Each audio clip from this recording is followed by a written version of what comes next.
Stop the presses.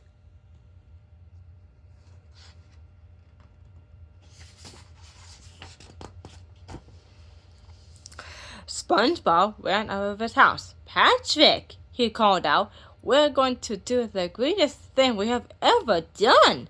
Are we going to look at my walk?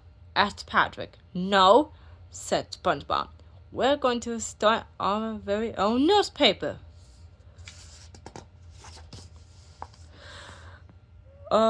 What's a newspaper? Patrick asked. It's a piece of paper with information and stories and events, SpongeBob explained. Well, write on it goes and take pictures. Okay, but I get to name it, said Patrick. How about Newsletter by SpongeBob and Patrick?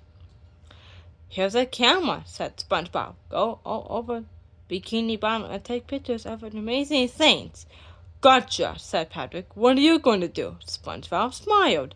I'm going to interview one of the most fascinating subjects in town.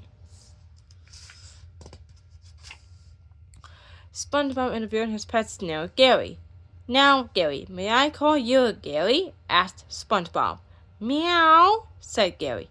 Thanks, said SpongeBob. Do you enjoy living with the delightful SpongeBob SquarePants? Meow, said Gary. SpongeBob giggled. I knew it. Now tell me, is he the best fry cook you know? Meow, said Gary. Wow, thanks again. Okay, last question. Do you love him as much as he loves you? Asked SpongeBob. Meow, said Gary. Patrick ran off to take pictures. Suddenly, he saw his walk. Wow, look at this amazing walk, he cried. I've got to take a picture of this. I've never seen anything like it. Say cheese, please. The next morning, SpongeBob and Patrick stood on a corner in downtown Bikini Bottom, holding copies of the newspaper. Extra, extra, read all about it, shouted SpongeBob. Gary comes clean in shocking interview, Patrick yelled, and in the same issue, they made him walk. But no one brought a newspaper. Everyone just walked by. Why won't anyone buy a newspaper? SpongeBob wondered aloud. They must be walk haters, said Patrick. Hey, Squidward, said SpongeBob. I bet you came here to buy a copy of our brand new newspaper. No, said Squidward. I came here to laugh at you two nickelpoops. You have to pay me to read that stupid newspaper. Okay, here's $1, said SpongeBob. Read it and tell us why people aren't buying it.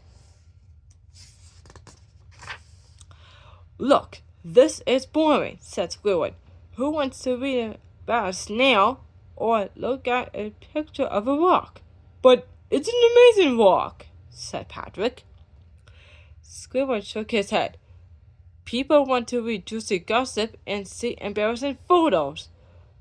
Of rocks? Asked Patrick. Stop talking about rocks, yelled Squidward. Patrick whispered to SpongeBob.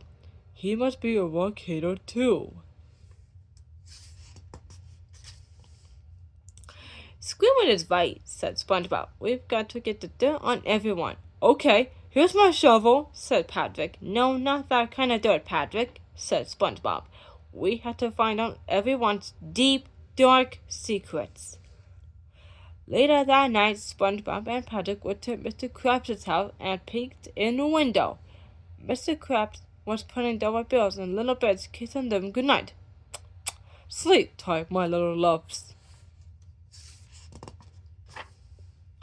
The next day, they spied on Sandy Cheeks. She was hanging her clothes on a clothesline. They spied on Plankton, who was singing a love song to his computer wife, Karen. Plankton sang in his deep voice, Karen, my love, you are more beautiful than the freeways in Cincinnati. I love you almost as much as I would love to get the secret recipe to make a Krabby Patty. They even snuck into Squidward's bathroom and spied on him taking a bath and playing his clarinet. The next day, SpongeBob and Patrick were out selling their newspaper. Plankton sings corny love songs. Sandy jigs his clothes out to dry. Mr. Krabs kisses his money. Squidward takes back with a clarinet. They shouted. "Why are y'all sneaking about taking pictures of me?" Sandy demanded. "I only kiss me money on Tuesday nights," cried Mr. Krabs. "My songs aren't corny," Plankton said, complaining. "They are masterpieces of love. This is an invasion of privacy," said Squidward. "And you didn't even get my good side." "If you can't print something nice, don't print anything at all," said Sandy. Mr. Krabs nodded. "Aye, the lass is right. It was a mean thing to do, lads."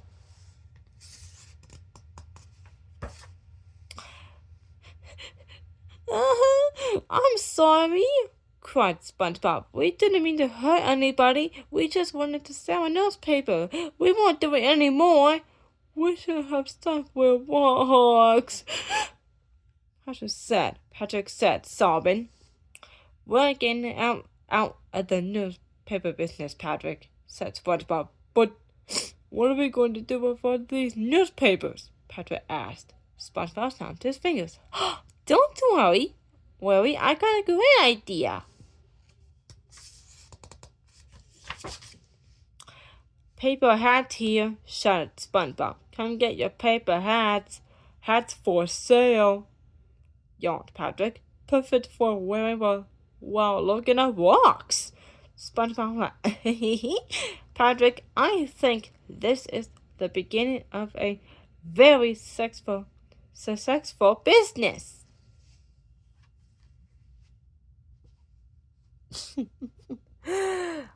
The end.